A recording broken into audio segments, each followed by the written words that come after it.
Yun, dito naman tayo. Yan yung mga jet fighter natin, napaaga tayo. Ayan, alas 9 pasado. Aga ng gising ko ngayon check natin sila. Pakain na muna natin sila ng matinding chicha nila. Racer Mix. New Wing Master yan. Maya paparondahin natin sila, syempre. Yan sila, kainan mode. Ayan. Regular ang kain, week. Sakto lang, tama lang.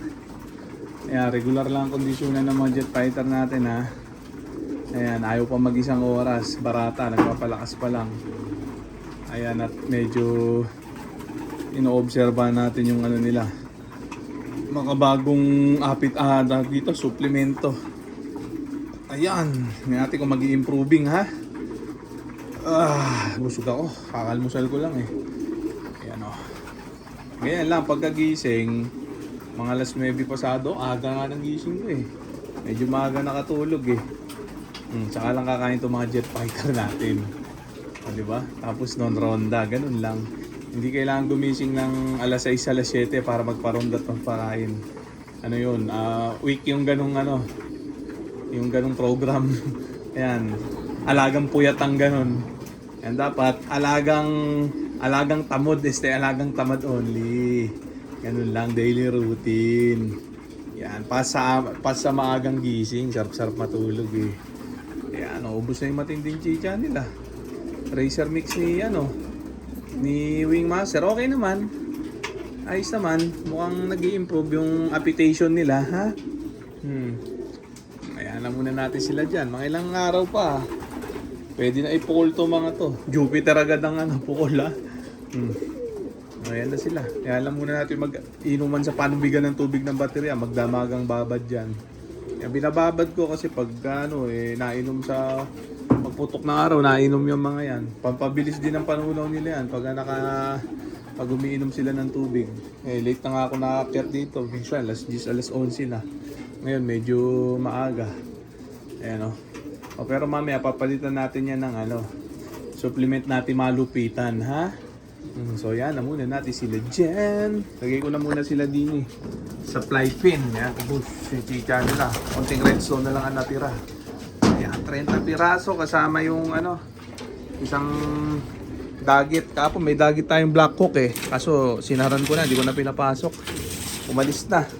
Umuwi na siguro sa tunay na amo niya. Kung isang dagit na to, ay talaga umalis ito dito. Yung batcher na nga, sumasama sa raging na malupiton. Malupitan Ayan. Natin sila. Ayan na yung mga jet fighter natin. Nakaronda position na sila. Kaya hindi na muna natin patatagalin pa. Kaya parurondahin na muna natin itong mga jet fighter natin, mga tropa. Baka parondahin pa ng iba. Ayan na sila. Ayan, alas 9 pasado. Gigil na sila. Ayan na. Nagtumahos. Woo! Okay naman. Ubusan naman. Yan, medyo nagiging healthy na sila. Kung gumagana yung natin makabagong suplemento. Ay, putol na pala tong ko. Kung kailangan ko nang lagyan ng alambre ulit release door ko. Ayan. Check natin. Hingal kabayo. Ayan. Sara ng ayusin ko na muna din Ito alagang pagod mode only Yan yung mga evac nila, yung mga 3 araw na evac. Yan, tamad mode muna. Hindi muna uli maglilinis. Kung sana ako maglinis pag mag-umpisa na ako magpukul. Ganun lang. Weekly lang ako dito sa taas.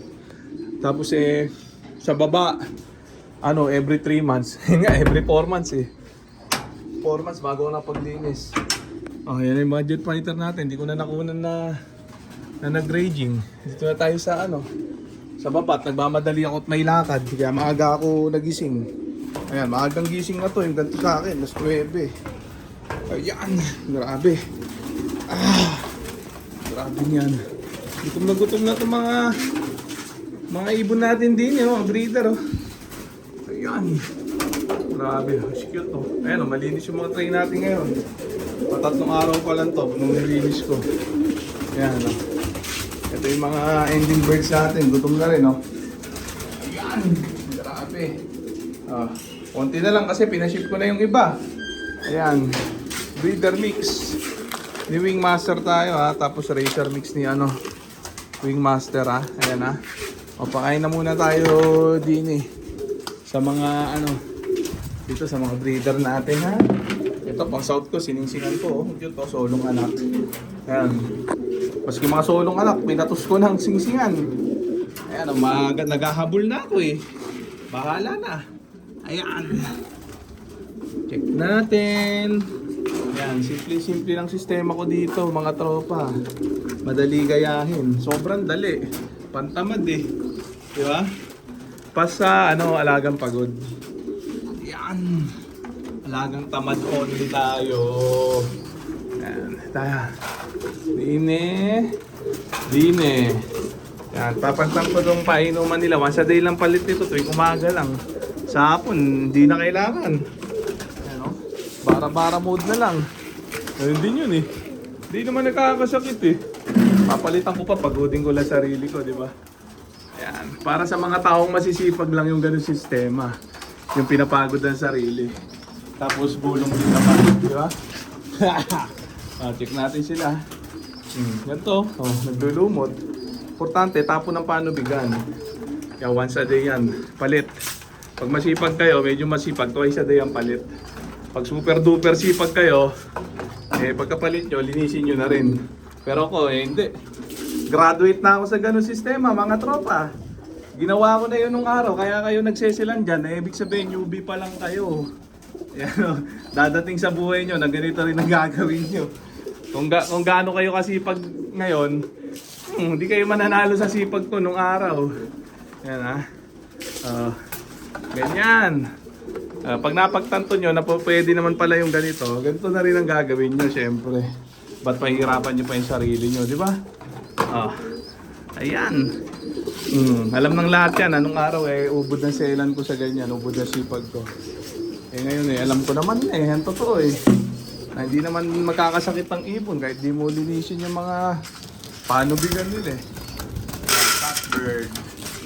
Ayan, simple-simple sistema lang mga tropa. Hindi kailangan pahirapan.